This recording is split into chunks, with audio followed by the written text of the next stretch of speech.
பாக்கியா தன்னுடைய பழைய ரெஸ்டாரண்ட்டில் உட்காந்து கணக்கு பார்த்துட்ருக்காங்க. ஒர்க்கர்ஸ் ஒரு 10 பேர்கிட்ட அங்கே வந்து, நாங்கள் வீட்டுக்கு போயிட்டு வரோம்க்கா. எங்களுக்கு ஒரு சின்ன சந்தேகம். அந்த ரெஸ்டாரண்ட்டு நம்ம கையை விட்டு போயிடுச்சு. அதுக்காக ஒர்க்கர்ஸ் நிறைய பேர் இருக்கோம் அப்படின்ட்டு எங்களை வேலையை விட்டு தூக்கிட மாட்டீங்களே அப்படின்னு சொல்லி கேட்குறாங்க. அந்த மாதிரிலாம் எந்த எண்ணமும் என் மனசில் கிடையாது. உங்கள் எல்லாருக்குமே இங்கே வேலை இருக்குது. நீங்கள் தைரியமாக வீட்டுக்கு போயிட்டு வாங்க அப்படின்ட்டு அவங்கள வீட்டுக்கு அனுப்பி வைக்கிறாங்க. அந்த நேரம் இனியா கால் பண்ணி பேசுகிறாங்க. வீடியோ கான்ஃபரன்ஸில் பேசுகிறாங்க. இனியா, நீ எப்படி இருக்கிற அப்படின்னு சொல்லி பாக்கியா ரொம்ப சந்தோஷமாக விசாரிக்கிறாங்க. நான் நல்லா இருக்கேம்மா, நீங்கள் நல்லா இருக்கீங்களா? நீங்கள் ஏற்கனவே கால் பண்ண போது நான் வெளியே இருந்தேன், அதான் என்னால் ஃபோன் அட்டன் பண்ணி பேச முடியல அப்படின்ட்டு சொல்கிறாங்க.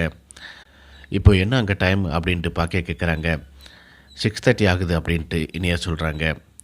சரி, வெளியே போகும்போதெல்லாம் ஸ்வெட்டர்லாம் எடுத்துகிட்டு போறியா அப்படின்ட்டு பாக்கியா கேட்குறாங்க.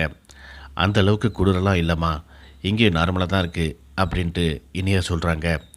சரிம்மா, நீ இப்போ எங்கே இருக்க? நீ இருக்கக்கூடிய இடத்த அப்படியே காட்டு பார்ப்போம் அப்படின்ட்டு இனியா கேட்குறாங்க. பாக்கியா தான் இருக்கக்கூடிய இடத்த காட்டுறாங்க. என்னம்மா, நீ பழைய ரெஸ்டாரண்ட்டில் இருக்கியா?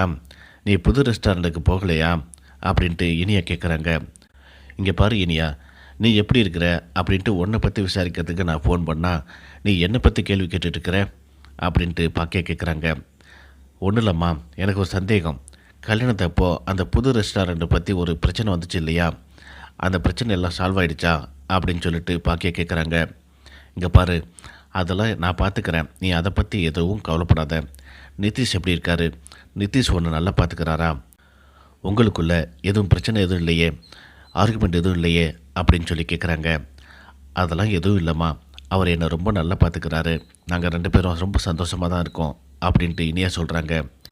இதை கேட்ட உடனே தான் பாக்கியாவுக்கு கொஞ்சம் மனசு நிம்மதியாக இருக்குது. இதோட இந்த ப்ரோமோ முடியுது.